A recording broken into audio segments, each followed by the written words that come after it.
And welcome in, everybody, to another episode of the High Low Sports Podcast. It is in August now, and we are closing in on the NFL season. The preseason is already underway. Training camps are in full force, many teams wearing pads even. And we are continuing our division-by-division breakdown of the NFL going into the regular season right up until opening kickoff. It is DJ, joined as always by my co-host Kelsey. And Kelsey, we tipped it off last week. We talked about the North and the nice little firestorm going on in those divisions as well, too. Today, we're going to flip course and we're going to head down to the South and talk about the AFC and the NFC South as we get ready to head on into the NFL regular season.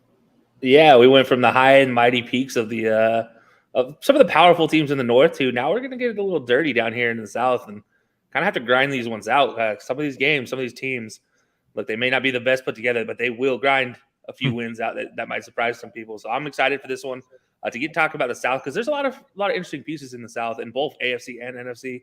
And it's gonna be interesting to watch this season. It may not be the big name rookies you're expecting to hear from, but there are going to be some rookies that make some impact on this on where these teams end up at. Absolutely. There's a lot of high draft picks in some of these parts as well, too. So you'll see a lot of those big name rookies in these divisions as well, too. So I definitely look forward to that. We're to go ahead and start things off by thanking our good friends over at Dr. Squatch. Dr. Squatch, click the link in our bio, go head on over there, smell like a man, feel like a champion, all the wonderful soap smells, and none of those harsh chemicals on your skin as well, too. So before we go ahead and get into this, talking about the South divisions, or as you call, we're going to go ahead and give them a nice little plug as well, too. Go ahead and pick yourself up some Dr. Squatch as well. A bunch of different soap varieties and deodorant as well, too, because you don't want to be stinky hanging out with that special someone in your life as well, too. So we're going to go ahead and start now with the NFC South. And you know what, Kelsey, you started off last week, so I'm going to go ahead and tip things off here today. We're going to go ahead and predict the NFC South here in our main event. I'm going to start from the bottom, and it's unfortunately a pretty low bottom right now. So I have the Falcons bringing up the caboose of this one. And I think it's going to be a really rough season for them. I have them finishing at 2-15 after going through game by game, predicting through. I don't think they're going to be 2-15 bad. There's just not a lot of games I could see them winning, unfortunately, as well, too. That you lose Matt Ryan, arguably one of your best players in franchise history. Kyle Pitts is a strong rookie last year. Cordell Patterson was a nice presence, but Marcus Mariota he's a pretty good quarterback, but last time he was working with Arthur Smith, he got benched and Ryan Tannehill came in. And that's Desmond Ridder, the rookie you drafted. There's some promise there, but I don't think he's quite ready to come in and help flip the franchise on its head. You lost Calvin Ridley for a year. You lost Russell Gage. I like the drafting of Drake London, but this team unfortunately has a lot of rebuilding to do. You lost a Louis Kahn as well, too, the linebacker. AJ Terrell's a fantastic piece on defense. Deion Jones, Grady Jarrett are still really good pieces. They're in a rebuilding / reloading phase right now, and I think this year's going to be really rough on them. I think Desmond Ridder is going to come in and see some playing time, whether it's from Marcus Mariota being dinged up as he's been a lot in his career, or just because maybe he struggles or they just want to see what the rookie has at some point. And I think he's going to show promise, but of course, I think he's a guy that's going to benefit from sitting. I don't think he's quite ready to come out and explode onto the scene. So it's a rough season for the Falcons. Give me 2-15 for them right now. I think the trajectory's up. You've got some really good young pieces, and I think they're going to have a big jump next year depending on how they draft because, as we mentioned, all those good young skill positions. But there's not a lot of winnable games for them, unfortunately. Like they don't get to play a whole lot of other quote unquote bottom feeder type teams as well too. So they don't get a lot of even matchups, if you will. I can see that. I don't necessarily agree, but I can see where you're coming from with this Falcons team, and I just think Mariota. I think he's showing a little bit of something here. But I do think with Arthur Smith, it says a lot that Arthur Smith is willing to bring him back, instead of just, well, we're going to ride with what we had. So I think Arthur Smith bringing him back into his fold might be some telling information for how things actually shook out in Tennessee originally. So I think there might be some love there still left to be had. Or it's, oh goodness, Deshaun did not choose us and Matt Ryan's gone. What do we do? This is all that's left. And I will point out too, I think the reason they won 7 games last year, we're going to talk about Matt Ryan a little bit later. I think Matt Ryan had a lot more to do with that than like the numbers would indicate. So I think they're going to take losing him as well too is going to be a big step back for him as well too. So I'm going to move on now to number 3. I have the Carolina Panthers with a not respectable number of wins, but it will be a respectable season with the way they play. I have them going 5-12. It's going to be ugly in the record column. I think Matt Rule, I unfortunately don't know if he will make it through the season. I think, unfortunately, he's already on that really, really hot seat coming into the year, and I think it's going to be some rough stretches there. I think Baker's a clear upgrade at quarterback over Sam Darnold, the ghost of Cam Newton, everything they had last year. And I think Matt Corral might actually see some playing time, the young rookie that got out of Ole Miss. I think in a perfect world, they'll get to play him some. They have some really good pieces. Question is, does Chris wait and see how many games you get out of him? What Robbie Anderson, is he able to get clicking as well too? We saw him in spurts last year, but there's a lot of empty time. DJ Moore, does he take that next step now to become even more elite? He's already kind of on that cusp of top 10, 15 receiver spot. Can he somehow make that extra jump, almost Terry McLaurin-like, and help carry this team? And this young defense, do they take another step forward? I think the defense will be really good. I think the offense will have moments of explosiveness, but I think they're going to be very inconsistent. I think turnovers will plague them, and I don't know if they will stay healthy. And I have some real questions about the coaching situation going on there as well too. So there's just so many question marks with Carolina, despite like when you look at the talent at each position as well too. I like drafting Ike Okongwu. That was really good to bolster your offensive line. However, there's 4 other positions there that I still have some questions about that. I want to see how they fortify as well too. So there's a lot of questions in Carolina. So I think that's going to lead to a rough 5-12 season, but I think there will not be a whole lot of blowouts. I think almost every game will be competitive. Yeah, I don't hate your Panthers selection. Obviously, number 3 seems pretty solid for everybody predicting this team in the division. If they go any higher, I'm be shocked. But here's my question to you: you mentioned Matt Rule. Does he make it through the season? You don't think he does? Does he make it through the quarterback transitions? And how many quarterback transitions does he make it through? If he makes it through any? That's a good question, and I honestly think it very much depends on if Baker has that starting job from week 1 out the gate. I think if he does, I think they'll probably make it through. They'll probably be like 2-7, 3-8, somewhere in that area. And I think around that time is where we probably get the axe. And then if Baker is healthy and he's playing well, maybe we don't see that quarterback transition. We just see a little Matt Corral, quote unquote, Corral packages come in, use his mobility, that sort of thing as well too. I don't think we'll see unless Baker comes out and plays like he did last year when he was hurt and just completely wets the bed, but without the injury. We'll have to wait and see. But I do think I'm going to say it around the 11 to 12 game mark is when it starts to get really hot. And if not by the latest, maybe like week 15 is when if they're like 3-12, they're just like, oh, get him out of here or something like that. And last one, Christian McCaffrey, over under 8 weeks before he gets injured. I'm going to say he plays at least 10 games this year. I think he has a good bounce back season. I just don't think he's going to get the same workload. I think they're going to spread the level a little bit with some of the other running backs. So I think he's able to stay healthy because he doesn't have to carry the team on his back anymore. So that makes sense. Like very few running backs can do that. Even Derrick Henry, who did it for a couple of years, you saw eventually you will break. So I mean, running backs, you have to kind of spare them a little bit. And on top of it, Christian McCaffrey was their leading receiver. On top of being their workhorse running back, on top of it, like they ran him really into the ground. I mean, that weird stat is through their first handful of seasons, Christian McCaffrey was second all-time in receptions, only to Mike Thomas, who had I think Mike Thomas had 310 through his first 3 seasons, where Christian was at 301 or something ridiculous like that. So I think they'll lighten the workload on Christian McCaffrey, let him play a little bit more. But I think, unfortunately, there's just too many questions right now as well too. But there's some good building blocks. So give me the Panthers at 5-12, sitting at 3 with room to grow, but some dangerous room to plummet as well too. That's not to be funny, but that team could be dangerous one way or the other. Number 2, I have the Saints sitting at 9-8, and the reason I have them high is I think this is the last year their defense is going to be elite with Dennis Allen. Cameron Jordan's getting older, Demario Davis getting older, Marshawn Lattimore I think is kind of bounced back from that weird sophomore and junior slump he had, if that makes sense. Like his rookie year, he was incredible. Then he slumped a little bit for a couple years, but then last year I think he really bounced back and kind of established himself as a upper echelon corner. Bring in Marcus May to replace Marcus Williams. Marcus May is really good in his own right. I think he will make some noise there. They do have some pretty good pieces defensively. Offensively, if Jameis Winston can come back, play healthy, game manager Jameis like we saw before he got hurt last year. 14 touchdowns, 3 picks, not 5,000 yards, 30-30. Something in a little bit less than that. Almost, we joke about game manager Baker. If we get that from Jameis like we saw, we'll see what happens with Alvin Kamara. That's a big question as well too. But I'm looking at, you have Mike Thomas coming back healthy, and Chris Olave, and Jarvis Landry. That is quite the trio of weapons. All of them. Mike Thomas is obviously, he's joked as slant boy / quick and runs a bunch of the quick out routes and that sort of thing. But I think he can still play on the outside still. Olave could play that Z spot where he as on the outside, kind of a Stephon Diggs-like role. And Jarvis Landry, we know what he could do in the slot as a blocker, receiver, do-it-all type of player as well too. So I think they have a really good quartet of weapons to make things easy for Jameis to just move the ball slowly and surely. And I think the offensive line, while not as good as the previous years, I mean, you can't lose Teron Armstead and some of those guys. It's still really, really good. Ryan Ramczyk is still outstanding at right tackle.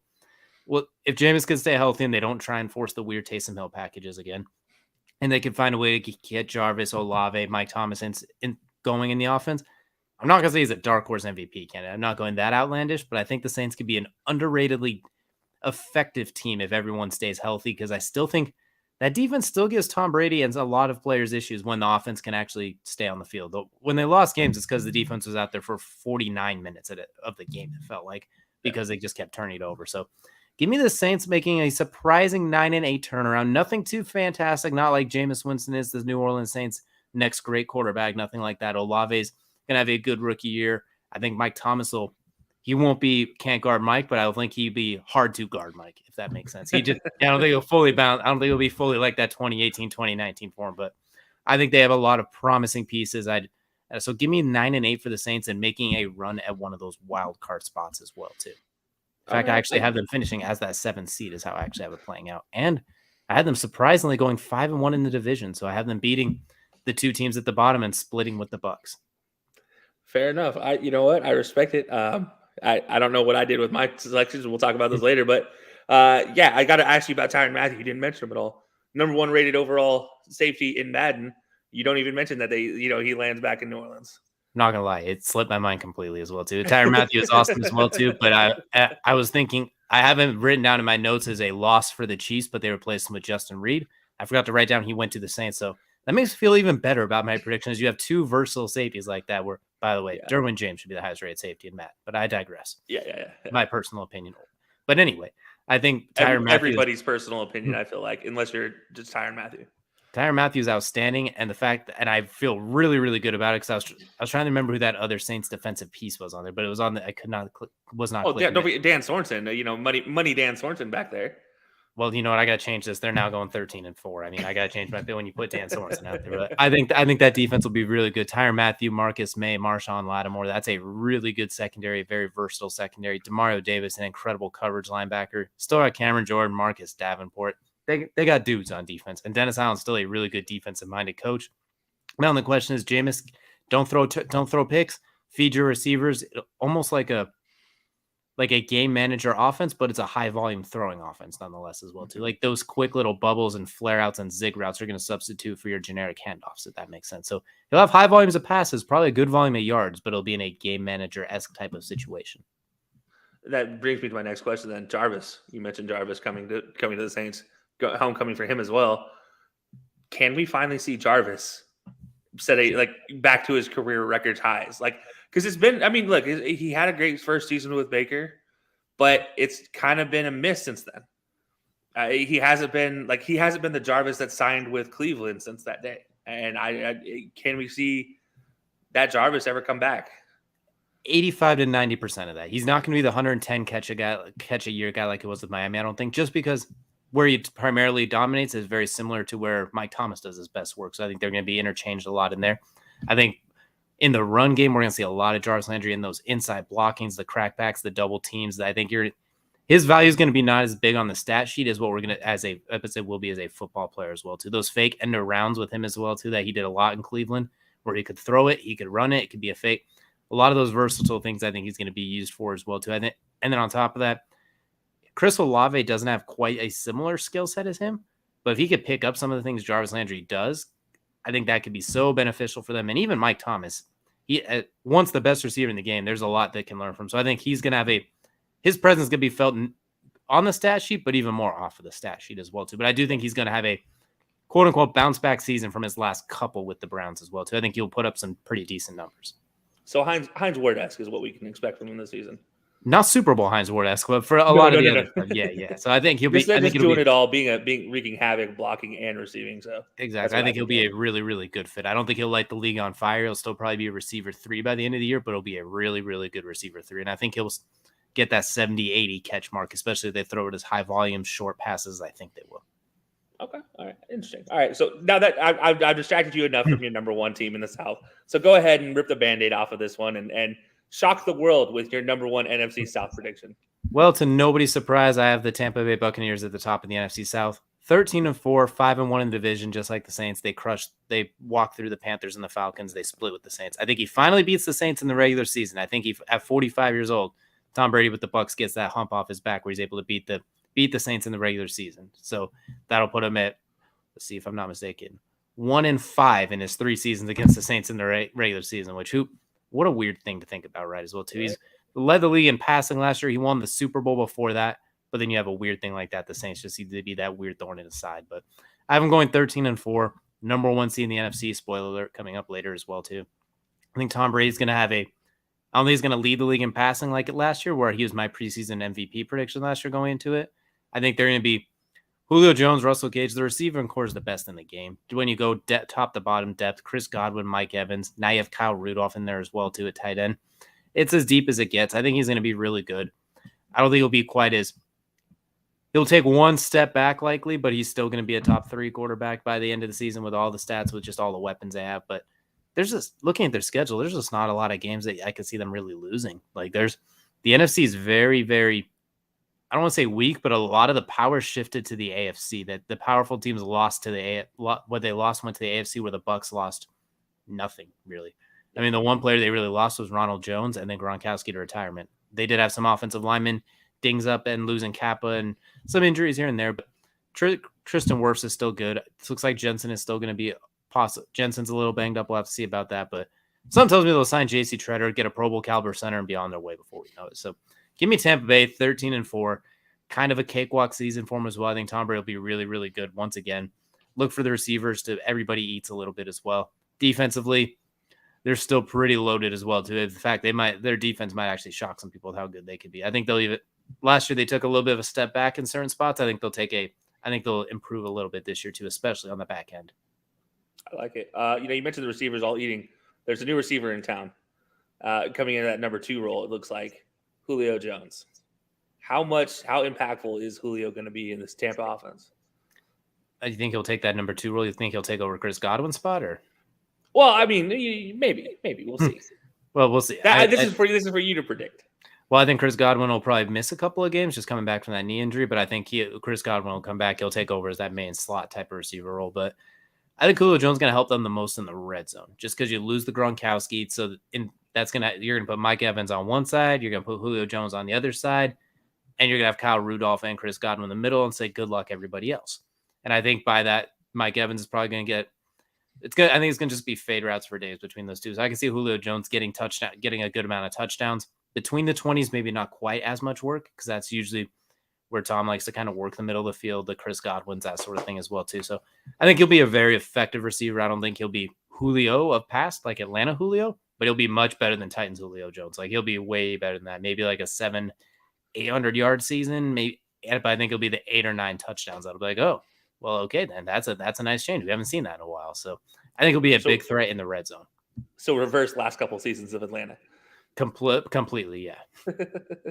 I like it. All right, so go ahead for everybody that just missed out. Go ahead and recap your NFC South for us. So from top to bottom, NFC South, we got the Bucs sitting at 13-4. We're walking through the NFC. The Saints at 9-8 in the number 2 spot, making a wild card appearance as the 7th seed.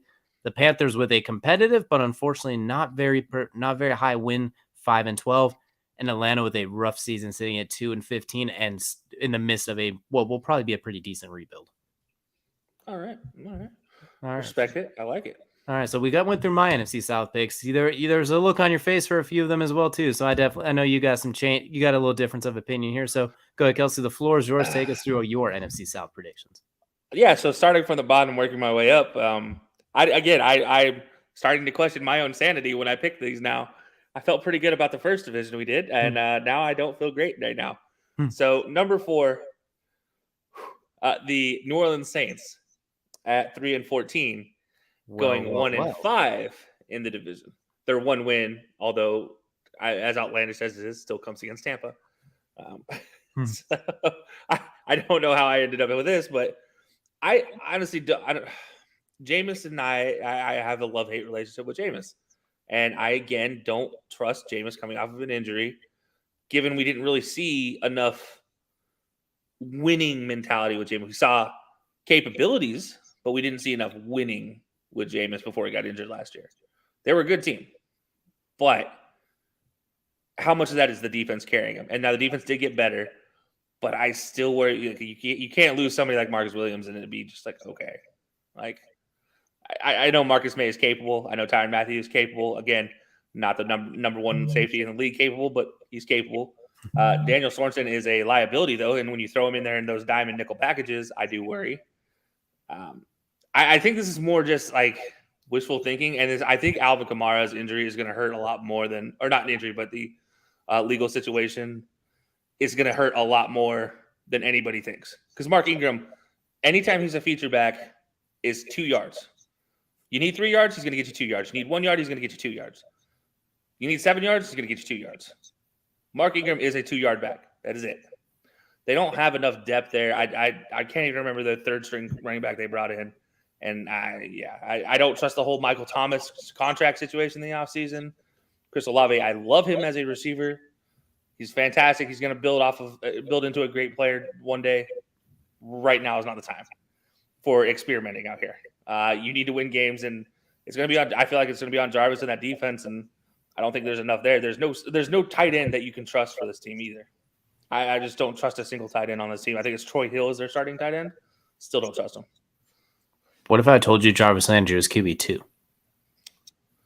We might have to change of heart here. I might completely flip this, but I don't know. And I am catching some heat from the comments here. So Crab Legs is going to be way better than you think.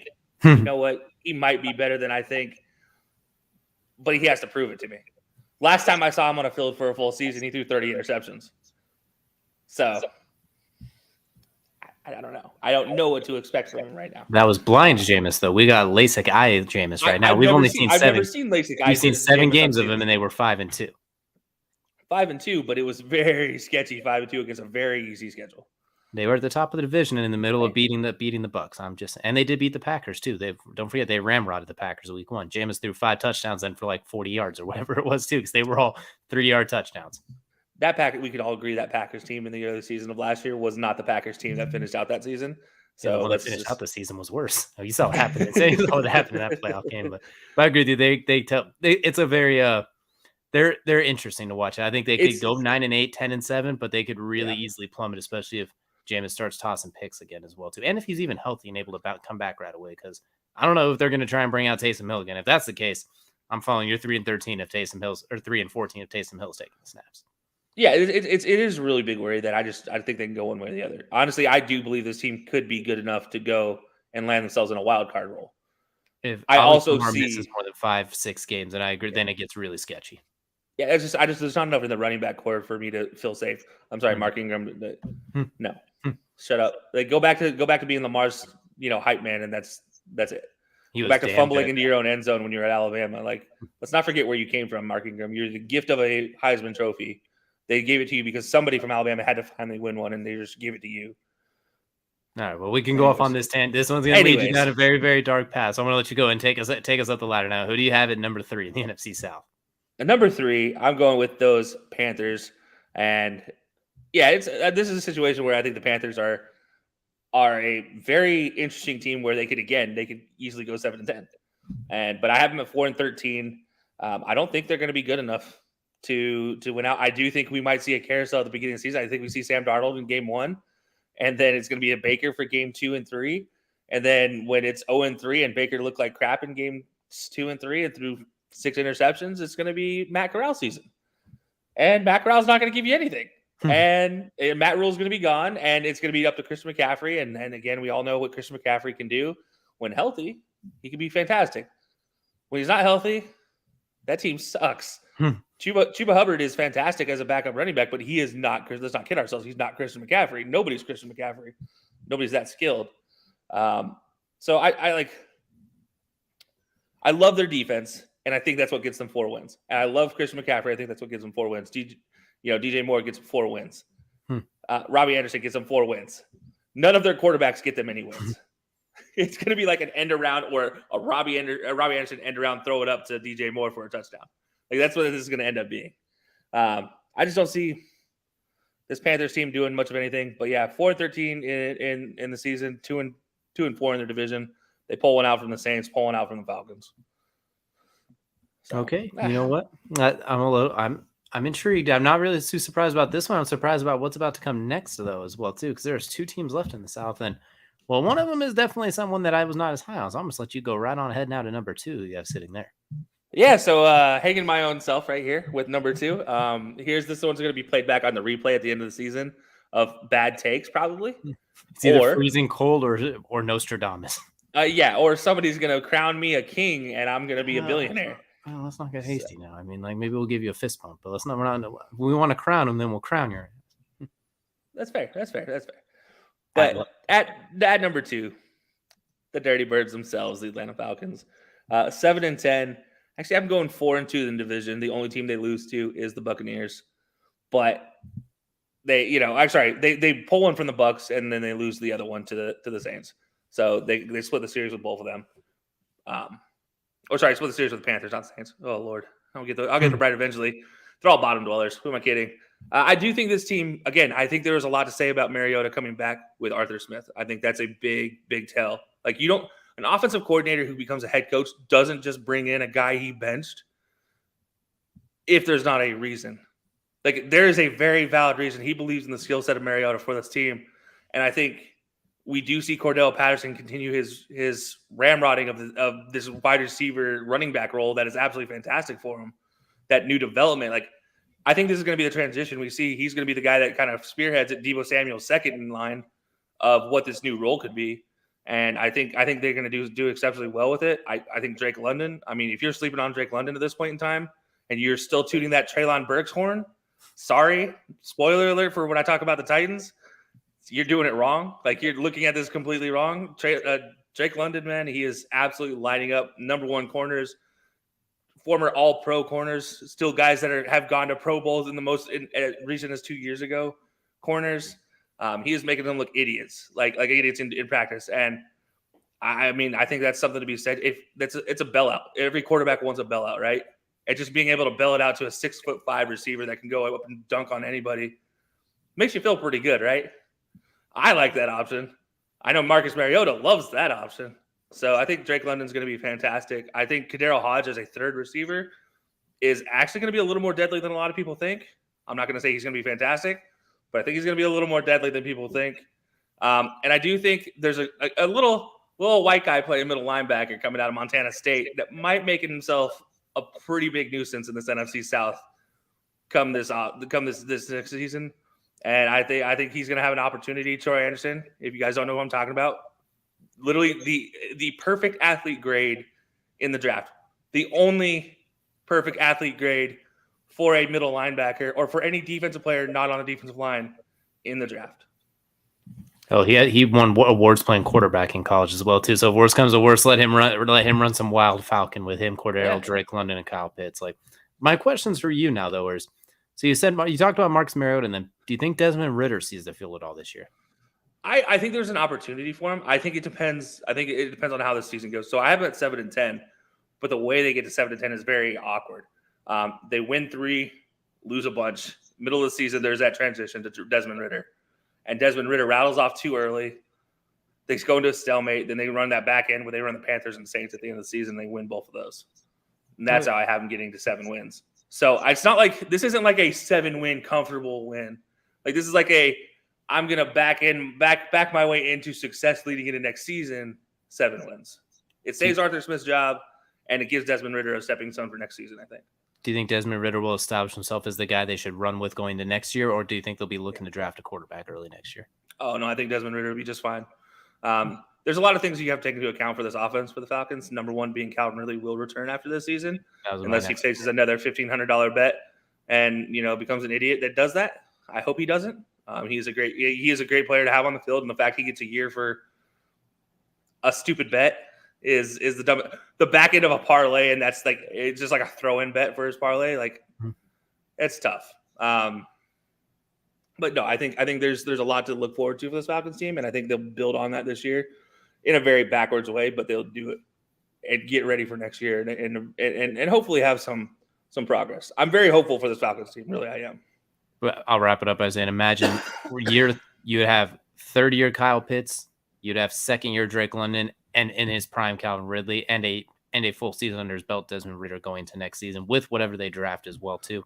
That could Hopefully be an a offensive scary line. squad in the future, and I think this year is going to be that one dip before they take. I think they're going to make a nice little okay then, and explode on people coming up. So that'll be very interesting as well too. Yeah. All right. So Well, I time to mean, go off the band. as you can tell, I'm hopeful for the Falcons. So Exactly. Well, all right. Who do we have at number one? surprising to absolutely nobody is the Buccaneers. Going 14-3, 5-1 in the division. Again, just losing that one to the Saints because that just seems to be Tom Brady's itching his back he can't reach. Mhm. I think they've done great. Like your defense is still exceptional. I don't know how you keep this defense together for as long as you have. Like you lose a couple guys in the middle. Whatever. They're old. You just happen to replace them with two guys that are now second-year players who had plenty of playing time in the previous years. Like, okay. And their offensive line, obviously, the big miss is going to be their center leaving. That is kind of their big, oh no. But it'll be okay. It's Tom Brady leading this team. We've seen Tom Brady with a brand new center before go to the Super Bowl and win.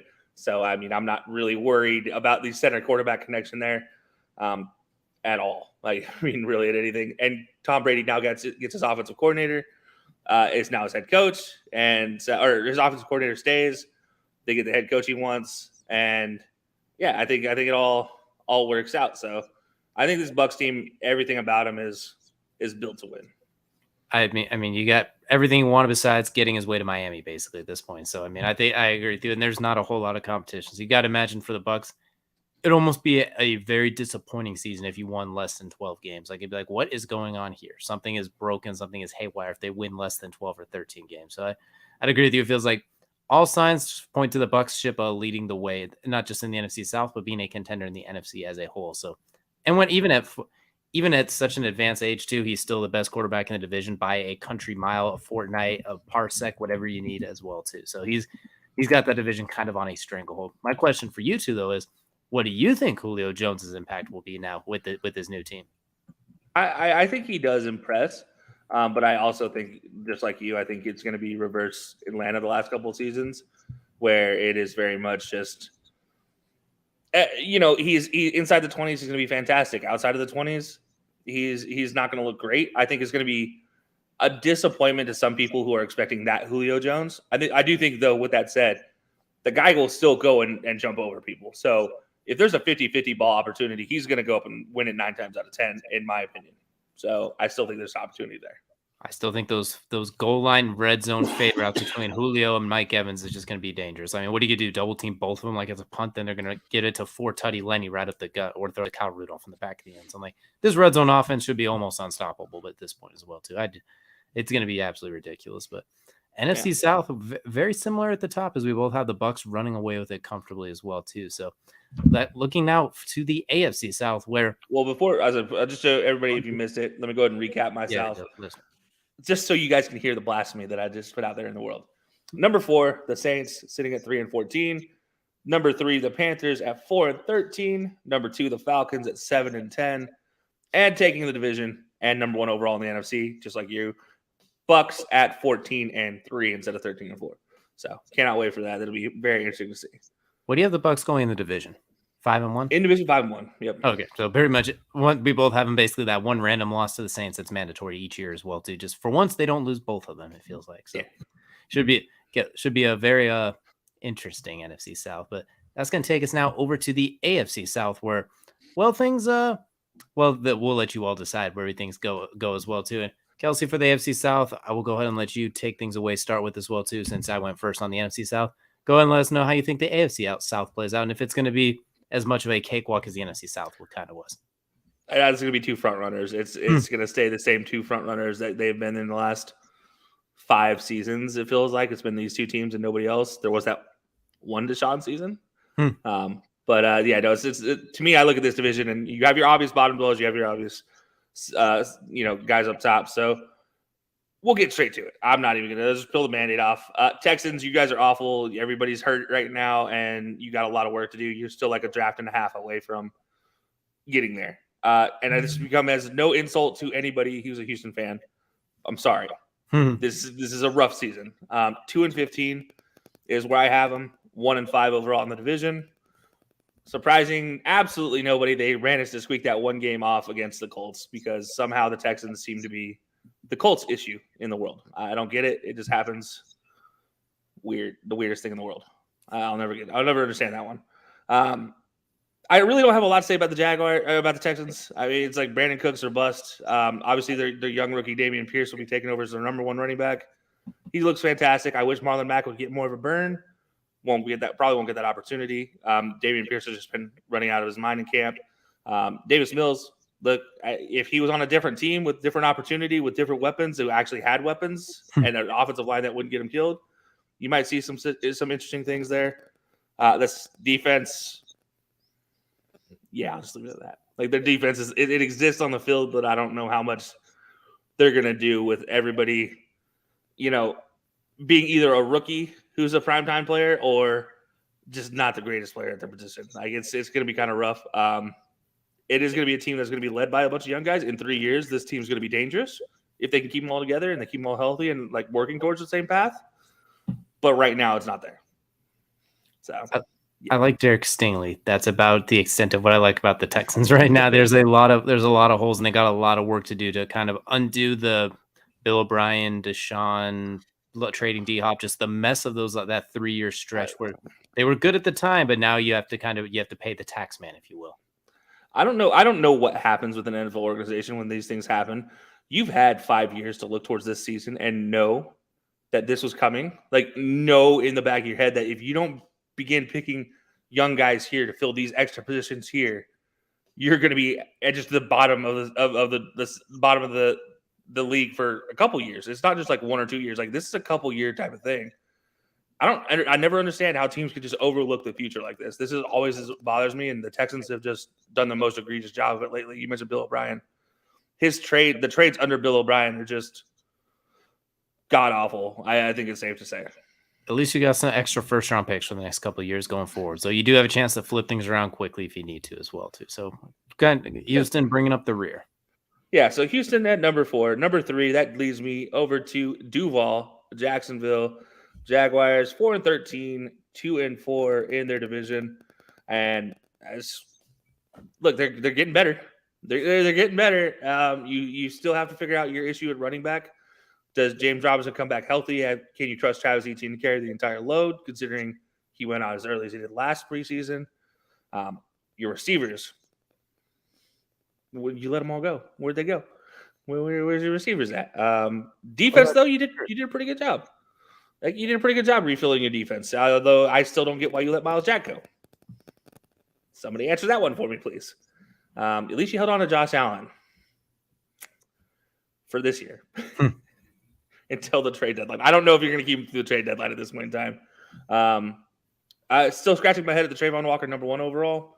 Again, I think if that's a 22 pick, great pick, number 1 overall. There were options there. But yeah, I mean, I don't know. If anybody thought the Jaguars were going to be good this year, I'm sorry to be the one to tell you they're not. Like it's just not there. What are your Trevor Lawrence expectations this year? Do you think we see a noticeable improvement, just doesn't get wins, or do you think he's still kind of slumping? What do you expect to see from T-Law this year? I think he's going to – I mean, look, he has Evan Ingram as his best target right now. I mean, like Evan Ingram, a man known for his drops and handing the ball to defenders during Eli Manning's career. Like, I honestly don't know what to expect from Trevor Lawrence. I do think we'll see a marked improvement in his decision-making. But I still think he's going to be penalized because of his receivers. Like his best receiver will probably end up this season being a running back. If we're going to be completely fair, like that's probably likely going to be his number 1 receiver at the end of the season. So I honestly don't know if we'll see a numbers improvement. I think the eye test will tell you there's an improvement, but I don't think you'll see a numbers improvement. Christian Kirk's just sitting there with his $18 million a year. Like, what about me? And then the rest of us are like, what about you? Prove to me you're deserving of $18 million, Christian Kirk. I've yet to see you get a 1,000-yard season. Prove it to me. I will eat my words. And we know a Jaguars fan. We will call up Jim, and I will like literally print out my words, put them on a cake, and I will eat those words with Jim in my presence. You just want to eat a cake. That's all. You're just looking for a reason to eat a cake at this point. But I mean, I could at least make it. I guess I'll make it a brownie instead. But yeah, I mean, look, it's this point in time, Christian Kirk, how do you deserve $18 million? Prove, tell me, explain it to me. I don't get it. We'll have to definitely wait and see on that one. So Jaguars bringing up the spot at number 3. So looking now at number 2. So number 2 is the Titans. You lose A.J. Brown. That's going to be a huge miss. You try to replace it with Treylon Burks. That's not going to work out because the dude can't even stay away from his asthma inhaler long enough to see the field. And I'm saying that as a person with asthma who's telling you if you struggled with it in Arkansas and it was a big enough deal at Arkansas for them to know about it, Nashville is not nearly as bad as Fayetteville, Arkansas when it comes to playing with asthma because one, you're at a different height, a much higher elevation in Arkansas. You're also in a much worse humidity environment, and you also have to deal with actual snow in Fayetteville, Arkansas. You don't have to deal with those last two things at all, or elevation in Nashville. So I have questions about this whole asthma situation, whether it's actually asthma or if it's completely something else. I wonder, potentially, did he get COVID and this COVID side effect? It's a possibility. I don't know. There's something going on with this Treylon Burks situation that worries me a lot about him going forward. Not enough to make this team really bad, but just enough to make this team 10-7 and not be a playoff team. I do think when you lose somebody like A.J. Brown and you don't replace him with really anything, that's a big, big worry. But you get Derrick Henry back. Literally, good luck stopping the bowling ball that is Derrick Henry. I don't know if anybody can. And let's not forget Ryan Tannehill, still a very capable quarterback, still can run the ball, still can get out of the pocket and make moves. They got a couple young receivers that are making noise in fall practice, looking really good, possibly making the team and possibly being a second and third option. And let's not forget this defense is still really good. Not great by any means, but when you have a Kevin Byard out there, I don't care. Kevin Byard, meatball, ball meet Kevin Byard's hands. Okay, you get 6 picks a year. Cool. Simple math. So my one question for you at the Titans is, do you think we see Malik Willis this season? If so, how much? I think there's an opportunity for Malik Willis to see the field. I think this depends. If they are going towards the 10-7 record, no. If they're going towards a flip 7-10 possibly, or even worse, absolutely, I could see Malik Willis there. It would just depend on the situation. If they're starting to lose games that they should win, like let's say they blow 2 games to the Jaguars and struggle against the Texans, and obviously they are not coming close against the Colts. Like if that's the situation in their offense, their offense is just it's Derrick Henry or bust, and then people are stacking 9-10 guys in the box. Hell, maybe they stack all 11 in the box. Maybe they don't care. It's just straight cover zero. Like if that's the situation that they're facing, absolutely put Malik Willis in there and just put your fastest guy up on the outside and just see what happens. I think Malik Willis can throw that guy open. Malik Willis might be the fastest guy, though. I mean, I don't know. I was going to throw it to himself. But that's fair. But, I mean, I do think there's an opportunity to see Malik Willis. I do think if they do see Malik Willis, you get a couple wins with him. But it wouldn't be it's nothing more than 2 or 3, and to be fair. Okay, so I see it. So Titans still getting to the 10-win mark, just not quite enough in the new load AFC. And that means you have the Colts sitting at the top of the AFC South by the sound of it. Yeah, Colts at the top of the AFC South, 14-3 overall. Oh, wow. Okay, so you have them being that team this year. You have them being 4-2 in the division. Still 4-2 in the division. I still don't. So let me get this straight. You have them losing 2 games in the division, but only 1 outside of the division when they play the AFC West and the NFC East. So you have them only losing 1 game between those other 8 teams. You heard those words come out of my mouth. You remember when I said I was actually questioning my picks earlier? Now I'm like, man, did I not pick the right team? No, I picked the right team, and here's why the Colts are the best team in the AFC South and potentially the best team in the AFC. Maybe. We'll see. Spoilers, yeah. That's actually going to tie into our AFC West conversation when we get to there. But the Colts have the perfect situation. I said this last year, and I'm saying it again this year. For a quarterback, this is the absolute perfect decision if you have no ego. I have to amend the statement and say have no ego because obviously Carson Wentz proved that he had an ego, and that was the issue. This season, you get the definition of egoless player, a guy from Boston College who played in Atlanta through Roddy White, Julio Jones, Tony Gonzalez was there. I mean, this guy played there in some of the most boring situations you could play in, and he's also played in the Super Bowl. Granted, it wasn't a great Super Bowl. He had a 25-point lead in the Super Bowl. Not his fault that they didn't win that Super Bowl. I'm going to stand by that. For some reason, instead of choosing to run the ball, His coach decides to throw the football again. I don't get it. Even Matt Ryan has said, I don't get it. Julio Jones said, I don't get it. But guess what? That's what they did. And that's Matt Ryan, by definition, is an egoless game manager. All Indy needs is an egoless game manager to hand the ball off to Jonathan Taylor and throw to your brand new weapon, Alec Pierce, and your weapon that's in his second year, Michael Pittman. And who knows, whoever else you add. Whoever else you add is gonna be absolutely fantastic. You know what? Don't surprise me if Mo Alley Cox catches 7 touchdowns this year. Like, this defense is great. They just need an offense to move the ball and hold on to the ball. Score occasionally. Score on 60. Score on 55% of your drives, and you win games. Score touchdowns or score field goals? Score. Period. Okay. Period across the board. Score 55% of your drives, and you will win at least 12 games.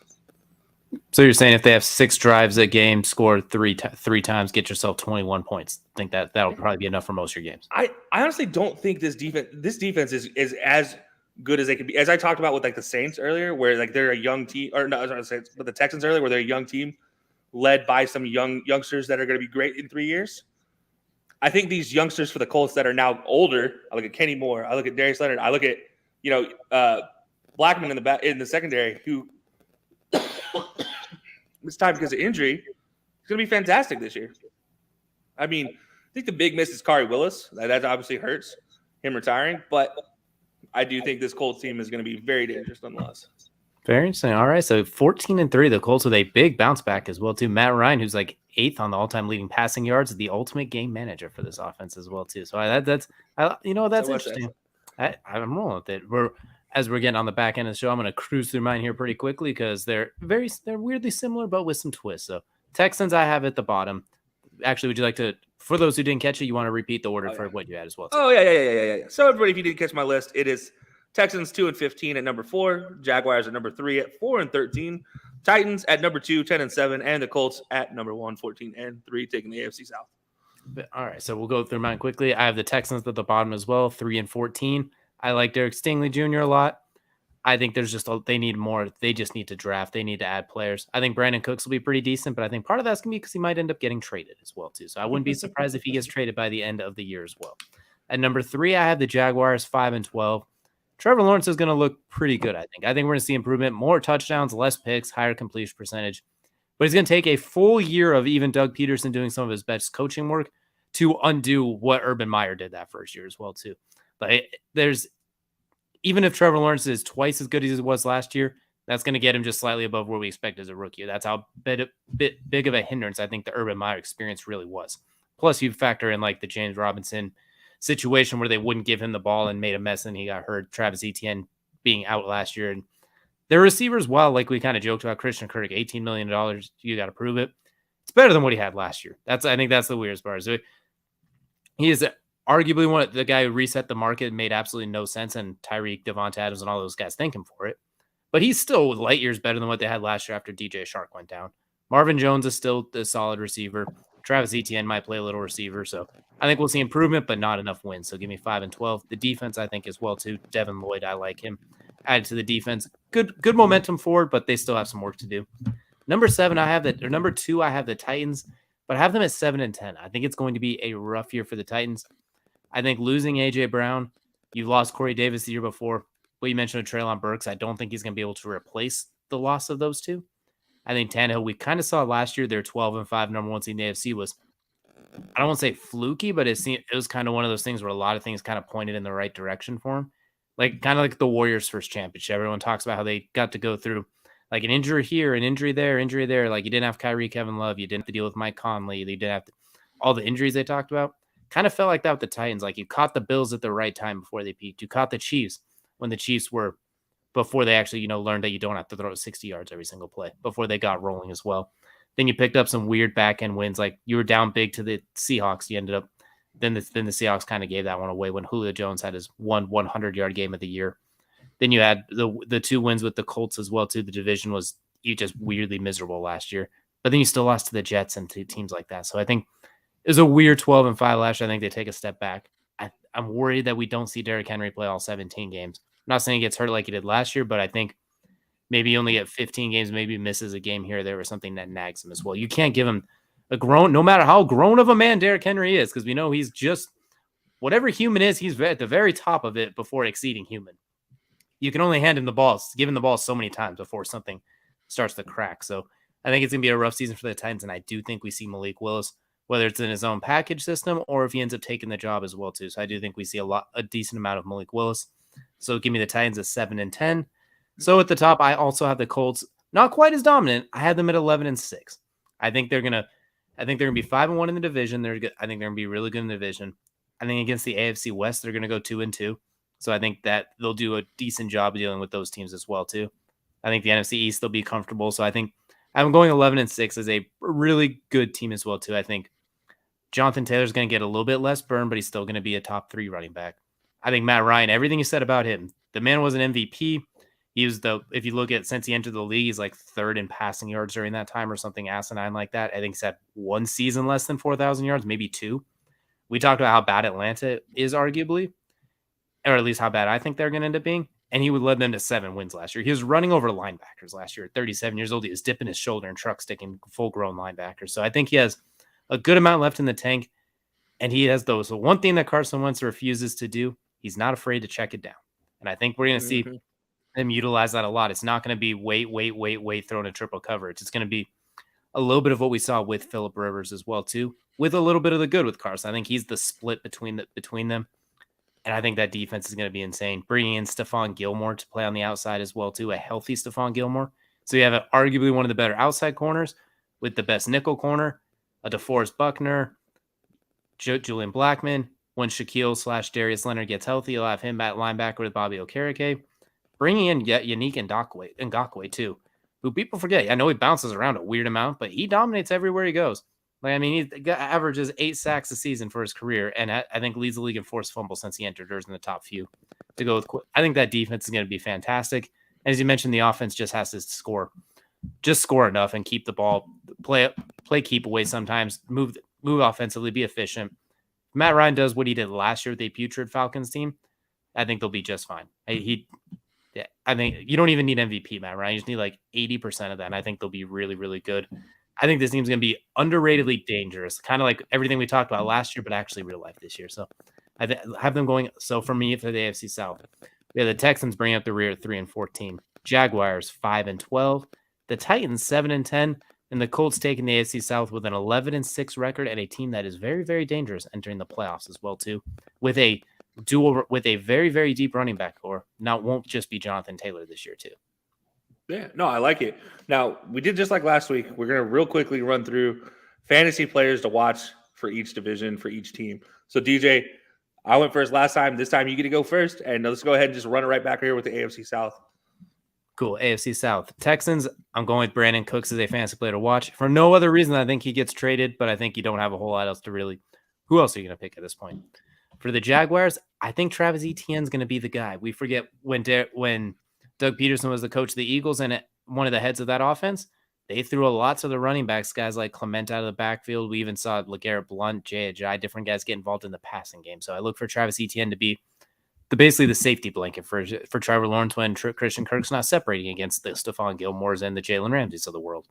For the Titans, the safe pick is Derrick Henry, but I'm going to go with the defense. I think their defense, like it was last year, is going to force an underrated amount of takeaways and be a good defense. If you don't get one of those elite defenses early, this could be a late one or maybe one you pick up in free agency that could save you as well too.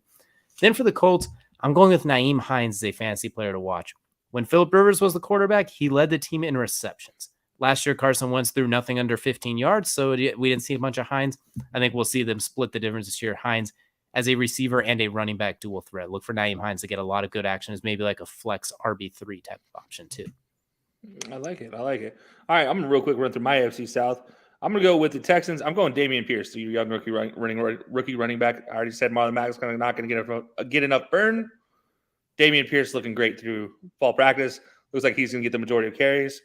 Jaguars, I'm sticking with running back as well, just like you. However, I'm going James Robinson. I think he is the crux to this. I think he's already proven he's the best running back in the game when he has the opportunity. Give him a chance. I want to see him get a real chance now. Titans, talking about best running back. Very obvious low-hanging fruit here. Derrick Henry, can you perform coming back from this injury, and can you do enough to offset your woes at wide receiver? We'll have to wait and see. And number 1 at the Colts, Alec Pierce. I mentioned him, young guy out of Cincinnati, has all the intangibles. He's a great-looking weapon. Been looking fantastic. You mentioned to me before we got on the air, listed as a starter going into his first preseason game. So there's some opportunity there. I agree with that one as well, too. I'm going to have you just double back now for the NFC South. Tell me your 4 players watching the NFC South now. Yeah, NFC South. I'm going to start with Saints. Chris Olave, super easy. The rookie receiver. DJ, you mentioned it. If he gets some talents that he picks up from somebody like Jarvis Landry, watch out, world. Panthers. I mentioned their defense, man. That defense is fantastic. It's young, up and coming. It's a strong defense. Jeremy Chin leading the way, looking faster, stronger than ever. There's just not enough good things I could say about this team. It's going to be fantastic to watch defensively. The Falcons, Drake London. Again, I've been harping this one all off season. Give the guy an absolute opportunity just to catch anything. He's a basketball player. He knows how to box out, knows how to shield off any opponent and go up and get it. And for the Bucks, a new piece taking over the Gronk role, which is 46% of all offensive possessions. It's going to be Kyle Rudolph. He's going to be in 46% of their offense. And this man just knows how to go up and just shield people off. He is Jason Witten reincarnated. And we saw what he could do and give an opportunity with Kirk Cousins. Now you're going to improve Kirk Cousins and give him Tom Brady? Give me Kyle Rudolph right here for an opportunity. Okay, I dig it. Running through the NFC South for me. For the Falcons, I have Drake London. Everything you said, fantastic. I had him as a top 10 player in the draft and a receiver too. He's incredible. I think he's gonna shine this year and at least get some burn in the end zone. Number 3 for the Panthers, sticking with DJ Moore. I think even with their struggles that they're gonna have, I think he's gonna find a way to cook. I think we're gonna see him and Baker Mayfield get a little bit of a connection because as a route runner like DJ Moore, a guy who creates so much after the catch, I think they'll find ways to just get him the ball.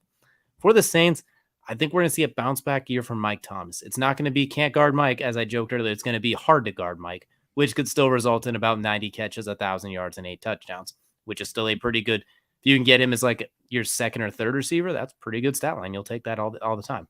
Then for the Bucks, I'm sticking with Mr. Consistent or reliable himself, not Tom Brady, but Mike Evans. I mean, every year of his career, he's had 1,000 yards. With Tom Brady he's had double-digit touchdowns both times. Less Gronk. I know Julio came in. I talked about for the dual fades earlier. I think Mike Evans is going to vulture a lot of those. Look for Mike Evans to have a 13, 14, 15 touchdown season. Just someone's got to catch these fade routes, and who better to throw it up to than Mike Evans, who is big as Gronk. He's as big as Gronkowski was too. So give me Mike Evans for the Bucks as a fantasy player to watch. I like it a lot. Well, that's going to do it for our main event, which obviously we absolutely love doing these rankings. We have another ranking coming up for next week. But before we get to that, we do have very important announcement coming up this week. But before that as well, if you haven't already joined our Run Your Pool survival pool for the season, go do so. Link is in our bio for this. All you got to do, pick a team each week. And once you pick a team, you can't pick them again until the playoffs. It's that simple. Pick wisely. You win, you survive.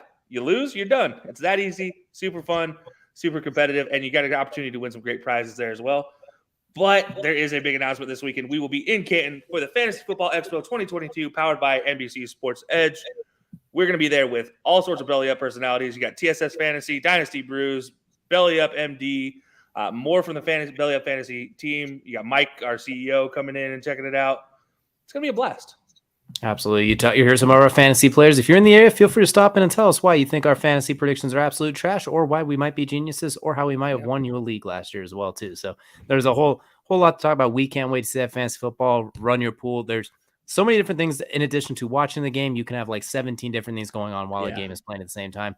Love for you to join us. Join the Run Your Pool. See if you can beat Kelsey or I as well too with some of our outlandish or what we like to consider genius predictions as well too. As Kelsey mentioned, the top finishers will be eligible for some really high quality prizes as well too. So definitely don't want to miss that. Links in our bio for all of that. So I want to say thank you all for joining us so much. Next week, we got the AFC and the NFC East, or is it the least, or will it be a beast? We have a whole lot to talk about next week as well too. We look forward to continuing these rankings right up until kickoff. Until next time, we will see you guys next week.